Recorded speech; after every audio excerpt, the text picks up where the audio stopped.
Hello mga stories, welcome back sa ating content. So, okay, basahin na lang natin ito tungkol ito. So, ito sabi niya. First time, oops. Okay, so, nawala tuloy. Sorry, wait lang. Ito na nga lang. Okay, wait lang. Kailangan mabasa ito. Okay, loading. Sorry. Hold lang kasi medyo mabagal yung mag-isip ko. Kasi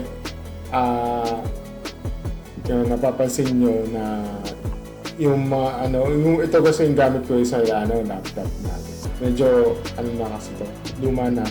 At ginagawa ko lang ito pang record. At in-edit ko, nag-rent na lang ako ng PC. At yun. Okay, so ito na. Okay, so ito na. Okay, basa. First time in history ng Showtime step in the name of love na walang napili, as in mismatch lahat. Grabe. Lahat ng babae hakbangers umayaw kay Boy. Masakit din yung hindi napipili. Pinili man ni Boy sa huli, pinakyat, pero si girl tumanggi on national television pa. Kawawa si Boy, halatang naawa din yung best friend. Siguro yung big deal talaga ang SOCMED o social media password at authoritarian sa girls. Okay? Sa life, rejection is very normal to us to grow and learn. Di naman tayo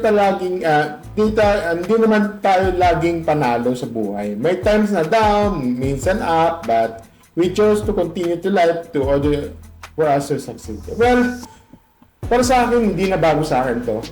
Nangyari ito yung kung naalala nyo yung content ni Miss Marion Honor, yung mayroon siyang segment na pusuan o laruan. Kung naalala niyo yung segment na yon, yung pusuan laruan na, di ba, 10 ata siguro, correct me yun, 10 searches as isang searcher. Magkukwenta yan, magbibigay siya ng mga kumbaga, yung tungkol sa kanya, yung life niya, yung profession niya, yung deal breakers niya, di ba? Yun, inalalahat yan. O once na parang pinutok yun, parang pag pinutok yun, ibig sabihin mismatch na yun. Pero pag medyo komportable, medyo match para sa kanya, hindi namin napuputok. Parang ganun. Di ba? Yun, at say almost the same kasi una pa lang yung segment na yan sa Showtime, Showtime hindi na bago sa akin kasi expect ko na kasi yun. Okay? So minsan kasi na iniisip ko yung segment na yun. Sabi ko, paano kung na hindi matching, di ba? Lalo na, di ba, may napansin ko na X. Paano kung lahat sila X na bumaba sila, di ba? Doon ka na mag-expect na bababa. Alam ko, para sa searcher kasi, sa mga searchers dyan mga audition dyan. Pag ikaw yung na X yan, dapat maging handa ka doon, okay? Na kung pipiliin ka o hindi ka pipili. Mas handa ka doon sa hindi ka pipiliin. Alam mo bakit? Kasi may chance kasi yung na hindi ka pipili. Kasi yung segment nila kailangan merong meron kasing green flag, red flag, kailangan merong positive and negative. Hindi kasi pwede yung puro positive na lang. Yung positive yan. Hindi kasi ganun Kailangan merong negative doon. Merong 50% positive, 50% negative yun. Okay lang yun. Kasi ganun talaga ang buhay. Kasi kung positive lang yan, na yan? Toxic yan. Hindi healthy yan sa pagkatao natin. Maniwala lang kayo. Kaya talagang may mga talaga na minsan naboboring yung partner sa buhay. Minsan talaga na wala namang bago man lang. kahit anong gawin mo, di ba? Oh. Kaya minsan talaga na hindi nauusad yung kaya minsan hindi nauusad yung kanilang relasyon, kung ano bang bago. Normal yun. Okay? So, yun yung magagawa. Tsaka ito katulad dito sa yung social media password. For me, big deal yun. Yes, big deal talaga yun. Naalala mo yung parang naalala mo yung parang medyo naipit sila sa mga partner sa buhay. Hindi lang sa lalaki, minsan kasi sa babae din. Medyo naipit sila. Kasi minsan doon papasok yung doon papasok kasi yung trust issue eh. Medyo doon pa lang yung parang pasok, parang pinapalitan mo na or pinapalabas mo na medyo may trust issue. So, sa akin kasi dito is very, very X for me. That's a privacy yun.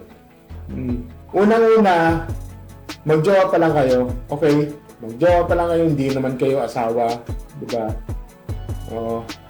Tsaka, ang jowa is upon the support, okay? Kaya kung mag-ibig kayo, wala kayong karapatan mag-ibig ng isang tao, okay? Di kayo, hindi kayo nanay o tatay yung turing sa'yo. Girl lang kayo ngayon. Kaya, kaya may mga time, may mga ganyang scenario na minsan talaga hinihigpitin dahil kinakabahan kasi niloko kayo ng last girlfriend o boyfriend dahil lang doon, dahil nagigpit ka. Hindi naman wala naman kilalaman doon sa lalaki o babae yun eh, di ba? Iba yun. Kung sa kanya na. Para kasi ginagawa mo, nilalahat mo eh. Bakit? Jowa mo lahat ng mga lalaki o jowa mo lahat ng babae? Kalokohan yun. Kaya hindi ka na diba? Kaya hindi ka na nagkaka-red flag ka tapos aawayin mo. Ganun. May kilala akong ganyan. Nako. Sabi ko sa inyo, minsan klase ko pa yun ng college. Tapos yung lalaki yun medyo sila, on and off, tapos may trust issues. Ang pinaka-red flag ko sa yung girlfriend niya, yung parang